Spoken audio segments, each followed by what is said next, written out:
To enjoy a high status is a quality that only a few renowned brands have achieved throughout the years. However, to possess the status of kings among heavy-duty trucks is a privilege enjoyed only by Kenworth trucks, born in an era like the decades after the war when the needs of a changing world demanded enormous capabilities and potential. Not only from the desert but also from the tundras and forests, Kenworth trucks were known as kings thanks to their ability to adapt to the most challenging environments and offer unparalleled performance in inhospitable conditions, leaving their mark with impressive transport feats but above all forming a legacy that continues from those days to the present. To understand how these iconic trucks came about, we need to go back a bit in time. Immediately after the Second World War, the Allied countries, especially those less affected by the conflict, such as the United States, enjoyed unprecedented economic proliferation. This opened a new window of opportunities for large, heavy-duty vehicle manufacturers, as the knowledge acquired from the development of robust and reliable combat trucks allowed them to create some of the best units for heavy work, taking innovation from the battlefield to the workplaces. A key part of this great automotive boom is directly due to the strengthening of past activities, such as intensive resource extraction. In this sense, three industries grew exponentially in a very short time: the mining, oil, and forestry industries. Although very contrasting among themselves, these activities share a close link through the need for equipment truly up to the tasks, capable of adapting to arid deserts as well as inaccessible forests and inhospitable mines. Many companies at that time took advantage of this heyday and the prosperity of resource exploitation to write their name in the legacy of the heavy-duty industry, developing iconic models that likewise could overcome the obstacles demanded by these strenuous jobs. This heavy-duty truck fever was capitalized on by North American brands such as Pacific Trucks and Hayes, who gained international reputation, leading them to export their trucks to continents like Africa. However, the one who truly left an indelible mark on the history of heavy industries was Kenworth, who, in addition to being responsible for the acclaimed kings of the desert in Arab countries, were pioneers and a key part of the development of trucks that conquered the North American forests and tundras. Taking into account all the particular needs of challenging environments where heavy machinery was required, the company developed three ultra-powerful models: the Kenworth 848, 849, and 850, all based on the same premise: robustness, reliability, and adaptability. As is evident, all trucks were designed to meet quite similar expectations, so the three models shared partially identical basic qualities. The first obvious aspect they shared were the powertrains, as it was possible to acquire any of these models with Cummins, Detroit, and Caterpillar engines, whose power ranged from 220 to 475 horsepower.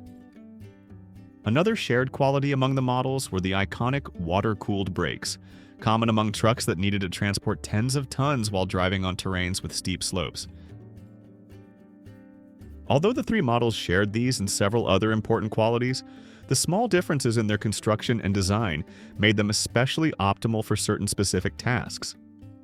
That is why, although all were capable of facing any extreme load challenge in existing conditions, each became a favorite in its sector for more than 2 decades, from 1960 until almost 1980. To begin, the Kenworth 848 was responsible for venturing into the dense mountainous areas of British Columbia, Canada. Based on an extremely flexible frame made from a special steel alloy, this 8.8-meter truck was able to adapt perfectly to terrain conditions. This proved ideal for forestry applications, as its ability to travel on uneven roads was crucial, especially for achieving its great feats of log transport. It was precisely in the Canadian forests where it earned its legendary status, and the title as King of the Forests, given that its qualities made it an indispensable element for transport operations ranging from the heart of the forests to the sawmills. Furthermore, given the unstable and unpredictable terrain conditions, which led to landslides and extremely dangerous situations, these trucks even served as rescue and recovery units on multiple occasions. Differentiating itself from the previous model, the Kenworth 849 was built with a more rigid and wider frame. Reaching a length of 9.7 meters, this truck was designed to withstand much heavier loads without necessarily traveling on such irregular terrains. The reason was that this unit was basically focused on operating in both oil fields and open pit mines, with a special emphasis on the ability to descend long slopes without overheating, primarily due to its water-cooled brakes, as well as operating in truly extreme temperatures, several degrees Celsius below zero. Although they also had notable participation in Middle Eastern oil plantations, the 849s were known as the conquerors of the Arctic, thanks to their valuable participation in the Prudhoe Bay oil fields in Alaska during the 1970s, where not only were their qualities tested against extreme temperatures and icy roads, but they also played a crucial role in the development of this oil field. Such was the importance of these vehicles that their work was vital in allowing uninterrupted operations in Alaska's oil fields, especially since their functions extended from moving supplies to transporting special equipment and machinery across extreme terrains. Designed to be an ultra-versatile truck, combining robustness and reliability with flexibility and off-road capabilities, the Kenworth 850 was the crowning glory for this iconic brand. Firstly, it had a reinforced chassis, capable of supporting much more demanding loads than previous models, which in turn enjoyed a certain degree of flexibility that allowed it to transport loads like heavy machinery while driving on rocky and uneven terrain. While it did not enjoy the same ease of traversing irregular terrain as the 848 model, this unit became a key component in mining operations in both Australia and Canada, where its potential could be most exploited.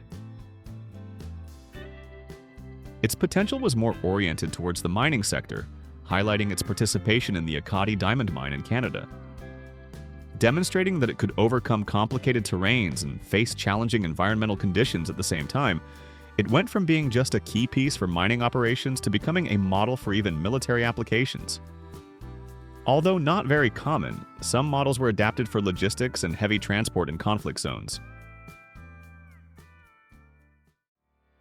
While each model was adapted to the particularities of its environment, with the 848 for forest terrains, the 849 for Arctic oil missions, and the 850 for high-demand mines, together they formed a dynasty that would pave the way for future generations of heavy trucks. Becoming testaments to the level of engineering present in an era like the post-war period, the Kenworth 848, 849, and 850 trucks marked a before and after in the way of approaching logistical operations in extreme environments. These transport solutions allowed Kenworth's legacy not only to remain in history as the manufacturers of the King of the Desert with the Kenworth 963, but also earned them the image of being capable of firmly conquering the tundra and forests, proving superior to the demands of such heavy industries as forestry, oil, and mining.